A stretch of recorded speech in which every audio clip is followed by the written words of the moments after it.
Salam equilibrium. Hidup harus sejahtera, lahir batin, dunia akhirat. Selamat pagi semuanya, salam sehat untuk kita semua. Bagaimana kabar kalian hari ini?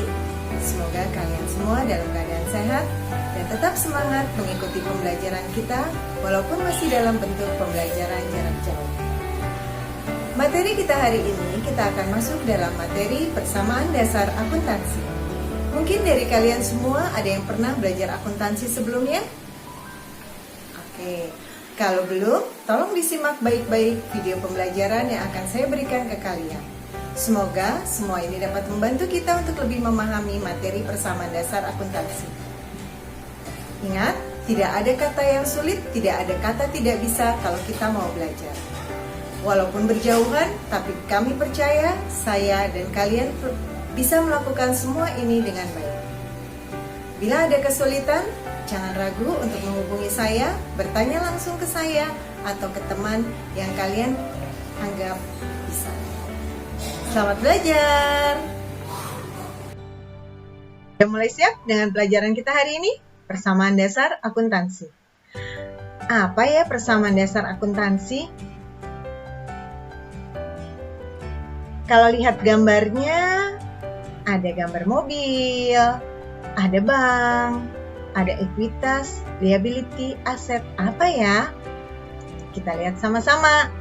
Kompetensi dasar dalam persamaan dasar akuntansi seperti kalian lihat di slide yang saya berikan ke kalian beserta tujuan pembelajaran yang akan kita capai. Nah, sebelum kita masuk dalam materi ini, coba kalian lihat gambar apa yang saya kasih. Wow, ini gambar neraca, gambar timbangan. Apa hubungannya dengan materi kita kali ini? Ini menggambarkan keseimbangan di dalam persamaan akuntansi, keseimbangan antara sisi kiri dengan sisi kanan. Apa yang ada di sisi kiri dan kanan? Kita lihat. Dalam persamaan akuntansi, mempunyai formula atau rumus harta sama dengan utang ditambah modal. Atau aset sama dengan kewajiban ditambah ekuitas. Atau dalam bahasa asing lainnya adalah aset sama dengan liabilitas ditambah ekuitas. Ini menggambarkan kondisi sebelah kiri bahwa jumlah harta harus sama dengan jumlah utang ditambah modal. Menggambarkan sebuah timbangan yang seimbang antara sisi kiri dan sisi kanan. Nah, kalau diringkas, maka di dalam persamaan akuntansi bisa kita padatkan menjadi aktiva sama dengan pasiva. Aktiva itu atau harta apa ya? Itu adalah kekayaan yang dimiliki oleh perusahaan. Ya, apa saja tergolong menjadi 3. Aktiva lancar, aktiva tetap, dan aktiva tidak berwujud. Aktiva lancar adalah harta atau kekayaan perusahaan yang mudah diuangkan atau dapat dipakai kurang dari 1 tahun. Sedangkan aktiva tetap atau harta tetap itu adalah kekayaan perusahaan yang bisa dipakai lebih dari 1 tahun.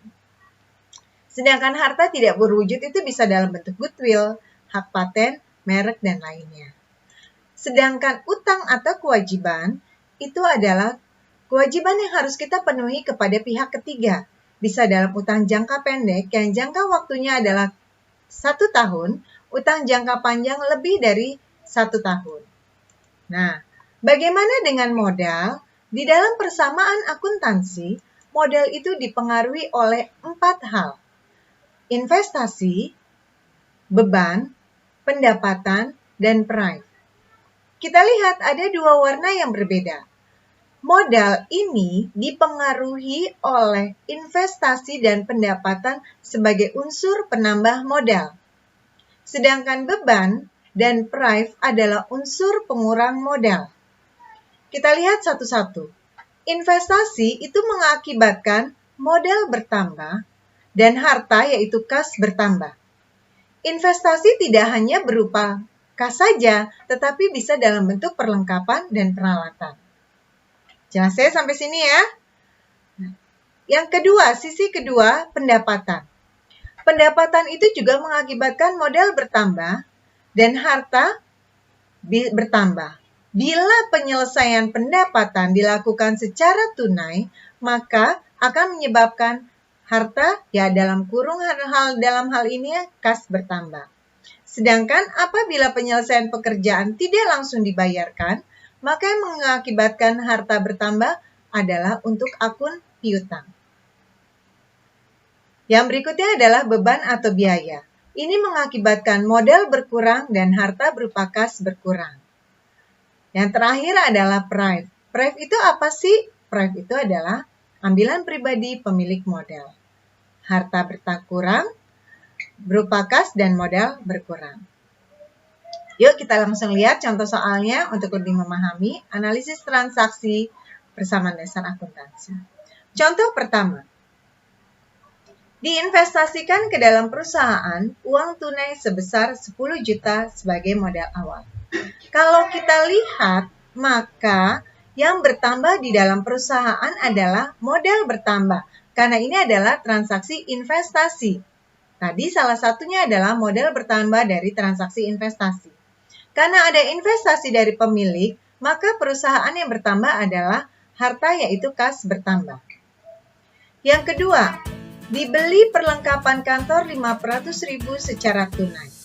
Buat perusahaan yang bertambah adalah perlengkapan kantor. Hartanya bertambah yaitu perlengkapan kantor, tapi di sisi lain hartanya juga berkurang yaitu apa? Kasnya berkurang karena dibayar secara tunai. Yang ketiga, dibeli peralatan kantor secara kredit. Sama seperti contoh soal nomor 2, harta berupa peralatan kantor bertambah, tetapi karena dibayar secara kredit, maka utang usahanya bertambah. Kalau kita klasifikasikan atau kelompokkan ke dalam tiga transaksi ini, maka kalian bisa lihat keterangan di sampingnya. Transaksi nomor 1, itu yang menyebabkan harta dan modal terjadi perubahan. Transaksi nomor 2, itu menyebabkan perubahan harta dengan harta, jadi tidak mempengaruhi yang lainnya. Di satu sisi harta bertambah, di sisi lain harta berkurang. Transaksi ketiga, itu yang menyebabkan perubahan harta dan utang. Kita ambil contoh. Ya, kita lihat di sini. Tuan Adi pemilik warnet siang malam menyetorkan uang tunai sebesar 600.000 sebagai modal awal. Sama seperti tadi, tetapi di dalam persamaan akuntansi kalian akan membuat bentuknya seperti yang saya berikan di sini. Akun di kelompok harta harus kalian urutkan sesuai dengan kelancarannya. Jadi dari kas, nanti di sini yang kosong akan kita isi dengan piutang, perlengkapan, peralatan, utang, modal. Karena tadi dibilang bahwa menyetorkan uang tunai 600.000 sebagai modal awal, maka kasnya bertambah. Di sisi lain modal bertambah. Ya. Contoh 2. Tuan Adi membeli perlengkapan untuk penunjang kegiatan operasional usahanya 2 juta secara kredit. Tanggal 3 kita lihat, perlengkapan bertambah, utang bertambah. Setiap ada terjadi transaksi 2 pertama akan kita jumlahkan. Kas kita jumlahnya 600.000, perlengkapan 2 juta, utang 2 juta, modal 600.000. Kenapa kita jumlahkan? Supaya setiap terjadi transaksi, kita masih bisa mengecek keseimbangan harta sama dengan utang ditambah modal. Sama-sama 2.600.000. Contoh berikutnya bisa kalian lihat. Pembelian peralatan secara tunai 400.000. Kasnya berkurang. Ingat, dalam kurung itu adalah tanda pengurangan. Peralatannya bertambah. Kalian langsung jumlahkan lagi, ya. Oke, jelas ya sampai sini ya. Oke, ini adalah contoh terakhir. Tolong simak baik-baik. Lihat. Kalau kita lihat cek total ke bawahnya masih seimbang ya. Oke. Nah, di kolom keterangan ini hanya kalian isi untuk transaksi yang berkaitan dengan transaksi pendapatan dan beban saja. Ini contoh terakhir. Oke. Soal 4 transaksi soal, coba kalian buat analisis dan kalian coba kerjakan sendiri, langsung jawab melalui WA grup saya ya. Kalau kita gambarkan, hasil tadi adalah bentuknya seperti ini. Nanti ketika kalian membuat persamaan akuntansi, yang pertama harus kalian perhatikan adalah judul atau nama perusahaan wajib dituliskan. Ya. Sampai sini ada pertanyaan? kita langsung berlatih dengan contoh soal yang saya berikan melalui e-learning.